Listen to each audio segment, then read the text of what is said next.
Hello friends, welcome to Nila's moral stories. வாங்க இன்னைக்கு story பார்க்கலாம்.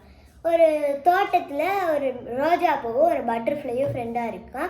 நல்ல நண்பர்களாக. ஒரு நாள் அந்த பட்டர்ஃப்ளை ஒரு ரீசனுக்காக வெளியே பறந்து போதான். அப்போ அந்த பட்டர்ஃப்ளை திரும்பி அந்த தோட்டத்துக்குள்ள பார்க்குதான். வெளியே போயிட்டு திரும்பி பார்க்குதான். அந்த ரோஜா பூ ஒரு தேனி கூட ஃப்ரெண்டாக இருக்கிறது அந்த பட்டர்ஃப்ளை பார்க்குதான். உடனே அந்த பட்டர்ஃப்ளை சேட் ஆகி கோவமும் வந்துடுதான். உடனே அந்த பட்டர்ஃப்ளை கோவமாக போய் அந்த ரோஜா பூ கிட்ட கேட்குதான், எப்படி நீ என்னை விட்டுட்டு தேனி கூட போய் ஃப்ரெண்ட் ஆகலாம்?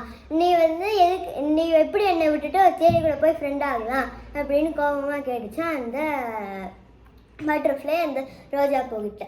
இப்போ உடனே அந்த ரோஜா பூ சொல்லிச்சா, நான் ஃப்ரெண்டாக தான் இருந்தேன், அதுக்குன்னு நீ ஃப்ரெண்டு கிடையாது அப்படின்னு சொல்லிட்டு அது கூடயே ஃப்ரெண்டாக இருக்க கிடையாது. இல்லை, நான் அந்த தேனி அந்த தேன் எடுத்துகிட்டு போய் அதோட வீட்டில் ஸ்டோர் பண்ணுது.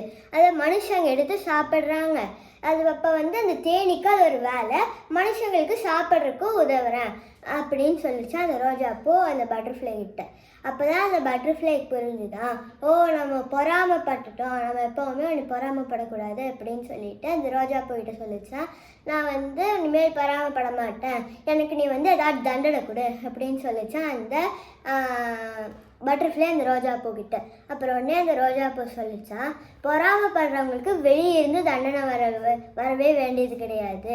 அவங்க அவங்களோட பொறாமையால் அவங்களே அவங்களுக்கு தண்டனை கொடுத்துக்குவாங்க அப்படின்னு சொல்லிச்சான் அந்த ரோஜா பூ அந்த பட்டர்ஃப்ளை கிட்ட.